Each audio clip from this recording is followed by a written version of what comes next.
जय श्री कृष्णा। राधे राधे।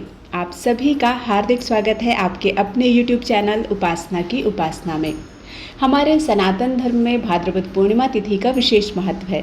भाद्रपद पूर्णिमा के दिन भगवान विष्णु के सत्यनारायण रूप की पूजा की जाती है और इसी दिन उमा महेश्वर व्रत भी रखा जाता है।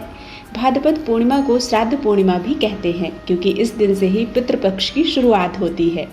भाद्रपद पूर्णिमा तिथि पर मां लक्ष्मी का पूजन करने से आर्थिक तंगी भी दूर होती है। वहीं पितरों का तर्पण करने से परिवार में खुशियां आती है। तो आइए जानते हैं भाद्रपद पूर्णिमा कब है, शुभ मुहूर्त क्या है, पूजा विधि क्या है और व्रत कथा क्या है। भाद्रपद पूर्णिमा 29 सितंबर 2023 शुक्रवार को है। पूर्णिमा तिथि 28 सितंबर 2023 को शाम 6:49 से शुरू होगी और 29 सितंबर 2023 को शाम 3:27 पर समाप्त होगी। भाद्रपद पूर्णिमा का व्रत 29 सितंबर 2023 शुक्रवार के दिन रखा जाएगा। पूर्णिमा और शुक्रवार दोनों ही मां लक्ष्मी को प्रिय हैं, तो ऐसे में इस दिन देवी लक्ष्मी की उपासना करने से ऐश्वर्य, कीर्ति और संपन्नता में वृद्धि होती है। भाद्रपद पूर्णिमा के दिन शुभ मुहूर्त है स्नान दान का 29 सितंबर को सुबह 4:36 से 5:25 तक। सत्यनारायण पूजा का शुभ मुहूर्त होगा 29 सितंबर को सुबह 6:13 से सुबह के 10:42 तक। चंद्रोदय का समय होगा शाम 6:18 पर। लक्ष्मी पूजा होगी रात 11:18 से अगले दिन 30 सितंबर 2023 को सुबह 12:36 तक। इस दिन स्नान दान का विशेष महत्व होता है। पूर्णिमा के दिन पूजा, जप, तप और दान करने से विशेष पुण्य प्राप्त होते हैं। भाद्रपद पूर्णिमा पर व्रत कर भगवान सत्यनारायण की कथा पढ़ने से या सुनने से मनुष्य के सभी कष्टों से उसे मुक्ति मिलती है और अंत में मोक्ष प्राप्त होता है। भाद्रपद पूर्णिमा उमा महेश्वर पूर्णिमा के नाम से भी जानी जाती है। वैसे तो हर पूर्णिमा के दिन भोलेनाथ, माँ पार्वती के साथ श्री हरि विष्णु और माता लक्ष्मी की पूजा की जाती है, लेकिन इस बार भाद्रपद पूर्णिमा के दिन श्री हरि विष्णु, माता महालक्ष्मी के साथ मृत्युंजय महादेव और माँ पार्वती की विशेष रूप से पूजा की जाती है। इसी कारण से इसे उमा महेश्वर व्रत भी कहा जाता है। इस दिन भगवान श्री हरि विष्णु को भोग लगाते समय तुलसी दल जरूर अर्पित करना चाहिए।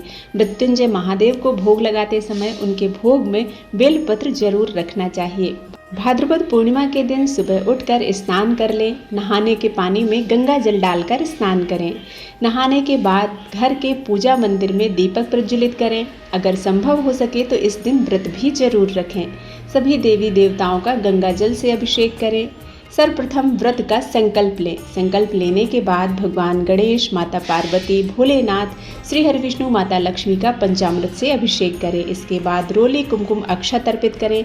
भगवान विष्णु को तुलसी दल अर्पित करें और भोलेनाथ को बेलपत्र, समीपत्र, मदार पुष्प अर्पित करें। माता पार्वती को गुलाब पुष्प और लक्ष्मी जी को गुलाब पुष्प अर्पित करें।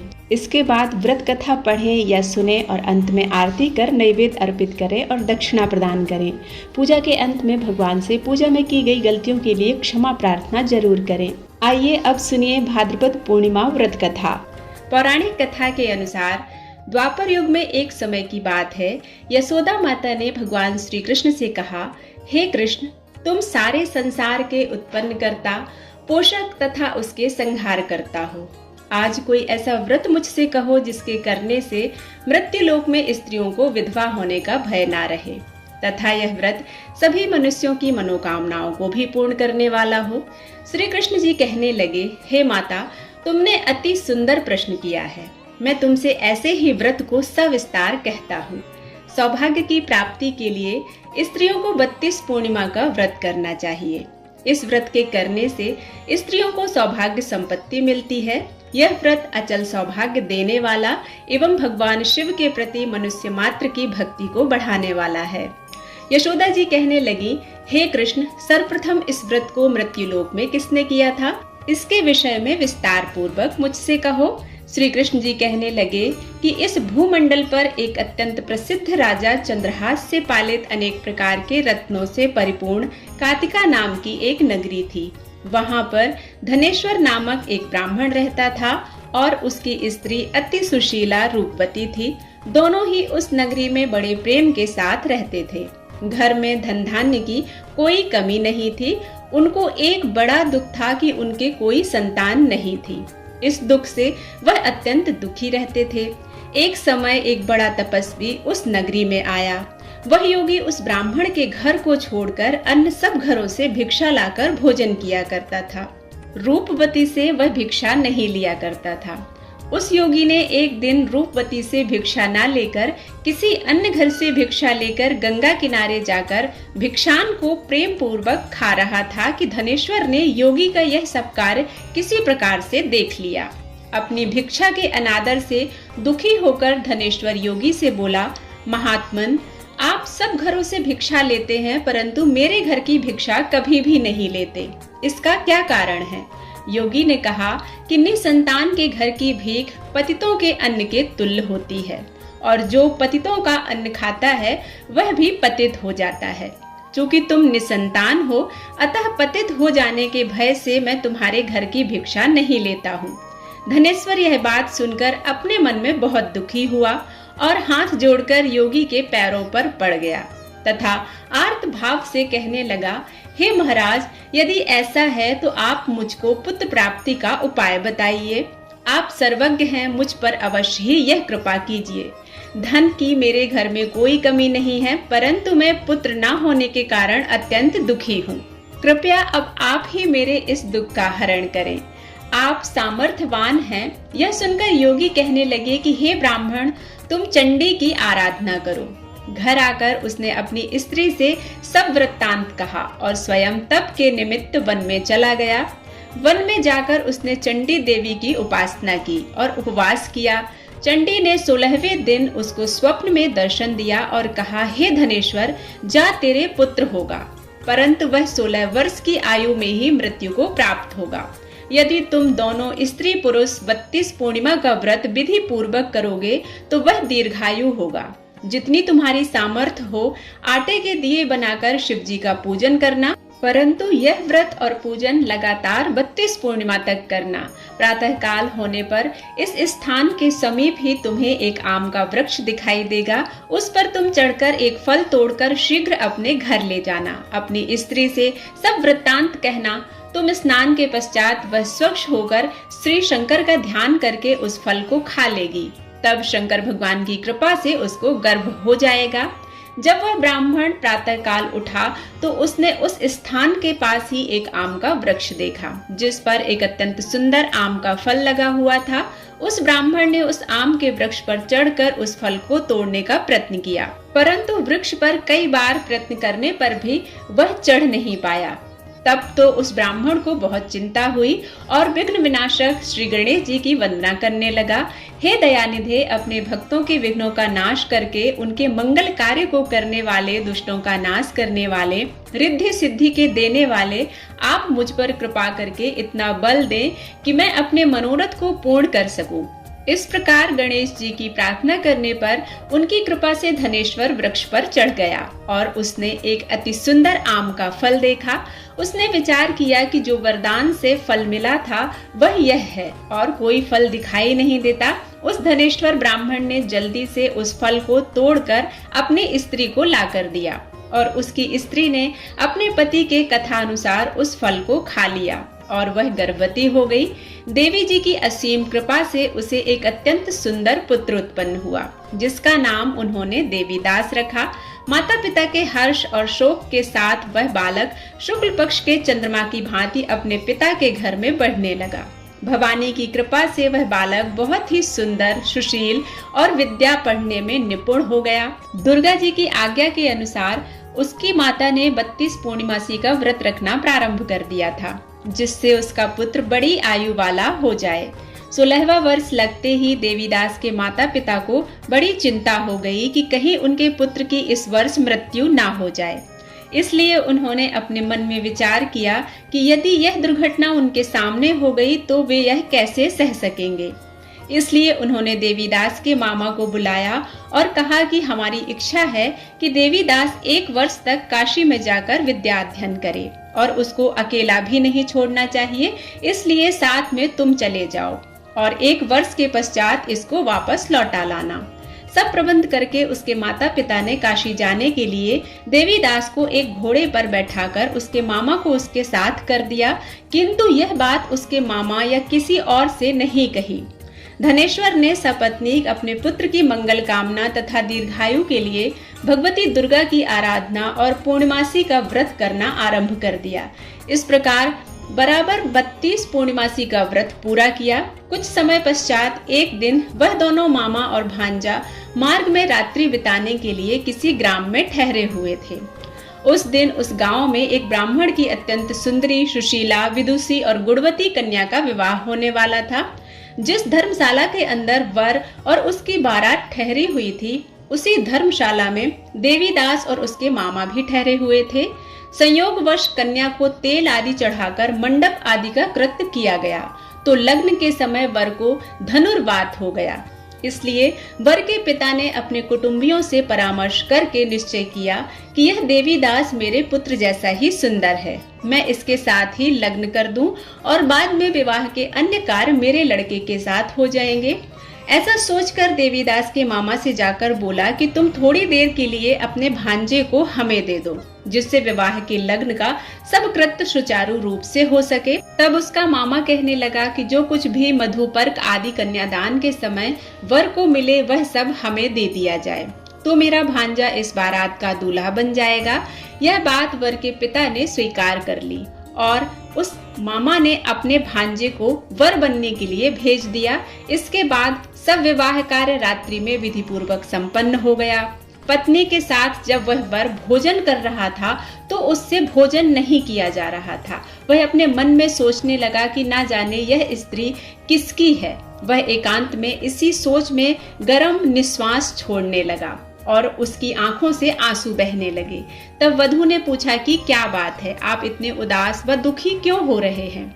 तब उसने सब बातें जो वर के पिता व उसके मामा के बीच हुई थी उसको बतला दी। तब कन्या कहने लगी कि यह ब्रह्मा विवाह के विपरीत हो कैसे सकता है। देव, ब्राह्मण और अग्नि के सामने मैंने आपको ही अपना पति बनाया है, इसलिए आप ही मेरे पति हैं।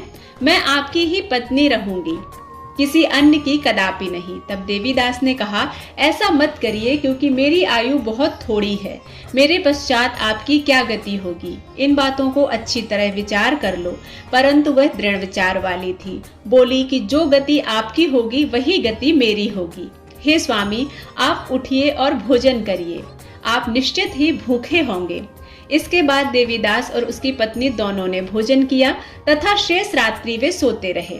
प्रातः काल देवीदास ने अपनी पत्नी को 3 नगों से जड़ी हुई एक अंगूठी दी, एक रुमाल दिया और बोला, हे प्रिय, इसे लो और संकेत समझकर स्थिर चित्त हो जाओ। मेरा मरण और जीवन जानने के लिए एक पुष्प वाटिका बना लो, उसमें सुगंधित वाली एक नव मल्लिका लगा लो। उसको प्रतिदिन जल से सींचा करो और आनंद के साथ खेलो कूदो तथा उत्सव मनाओ। जिस समय जिस दिन मेरा प्राणांत होगा ये फूल सूख जाएंगे। जब ये फिर से हरे भरे हो जाएं तो जान लेना कि मैं जीवित हूँ। यह बात निश्चित करके समझ लेना कि इसमें कोई संशय नहीं है। यह समझाकर वह चला गया। प्रातः काल होते ही वहां गाजे बाजे बजने लगे और जिस समय विवाह के कार्य समाप्त करने के लिए वर तथा सब बाराती मंडप में आए तो कन्या ने वर को भली प्रकार से देखकर अपने पिता से कहा कि यह मेरा पति नहीं है। मेरा पति वही है जिसके साथ रात्रि में मेरा पाणी ग्रहण हुआ था। इसके साथ मेरा विवाह नहीं हुआ है। यदि यह वही है तो बताए कि मैंने इसको क्या दिया। मधुपर्क और कन्यादान के समय जो आभूषण दिए थे उन्हें दिखाए तथा रात में मैंने क्या गुप्त बातें कही थी वह सब सुनाए। पिता ने उसके कथानुसार वर को बुलाया। कन्या की यह सब बातें सुनकर वह कहने लगा कि मैं कुछ नहीं जानता। इसके पश्चात लज्जित होकर वह अपना सा मुंह लेकर चला गया और सारी बारात भी अपमानित होकर वहां से लौट गई। भगवान श्री कृष्ण बोले, हे माता, इस प्रकार देवीदास काशी विद्या अध्ययन के लिए चला गया। जब कुछ समय बीत गया तो काल से प्रेरित होकर एक सर्प रात्रि के समय उसको डसने के लिए वहां पर आया। उस विषधर के प्रभाव से उसके शयन का स्थान चारों ओर से विष की ज्वाला से विषैला हो गया, परंतु व्रतराज के प्रभाव से उसको काटने नहीं पाया, क्योंकि पहले ही उसकी माता ने 32 पूर्णिमा का व्रत रखा था। इसके बाद मध्याह्न के समय स्वयं काल वहां पर आया और उसके शरीर से उसके प्राणों को निकालने का प्रयत्न करने लगा, जिससे वह मूर्छित होकर पृथ्वी पर गिर पड़ा। भगवान की कृपा से उसी समय पार्वती जी के साथ श्री शंकर जी वहां पर आ गए। उस बालक को मूर्छित दशा में देखकर पार्वती जी ने शंकर भगवान से प्रार्थना की कि हे महाराज, इस बालक की माता ने पहले 32 पूर्णिमा का व्रत किया था, जिसके प्रभाव से हे भगवान आप उसको प्राण दान दें। भवानी के कहने पर भक्त वत्सल भगवान श्री शिव जी ने उसको प्राण दान दिए। इस व्रत के प्रभाव से काल को भी पीछे हटना पड़ा और देवीदास स्वस्थ होकर बैठ गया। उधर उसकी स्त्री उसके काल की प्रतीक्षा कर रही थी। जब उसने देखा कि उस पुष्प वाटिका में पुष्प पत्र कुछ भी नहीं रहे तो उसको अत्यंत आश्चर्य हुआ, और जब वह वैसे ही हरी भरी हो गई तो वह जान गई कि वह जीवित हो गए हैं। यह देखकर वह बहुत प्रसन्न मन से अपने पिता से कहने लगी कि पिताजी, मेरे पति जीवित हैं, आप उनको ढूंढिए। जब 16वां वर्ष व्यतीत हो गया तो देवीदास भी अपने मामा के साथ काशी से चल दिए। इधर उसे ससुर उसको ढूंढने के लिए अपने घर से जाने वाले ही थे कि वह दोनों मामा भांजे वहां पर आ गए। उसको आया देखकर उसका ससुर बड़ी प्रसन्नता के साथ अपने घर में ले आया। उस नगर के सभी निवासी भी इकट्ठे हो गए और सबने निश्चित किया कि अवश्य ही इसी बालक के साथ इस कन्या का विवाह हुआ था।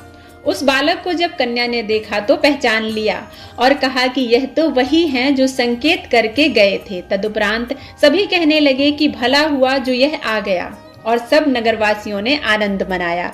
कुछ दिन बाद देवीदास अपनी पत्नी और मामा के साथ अपने ससुर के घर से बहुत सा उपहार लेकर अपने घर के लिए प्रस्थान किया।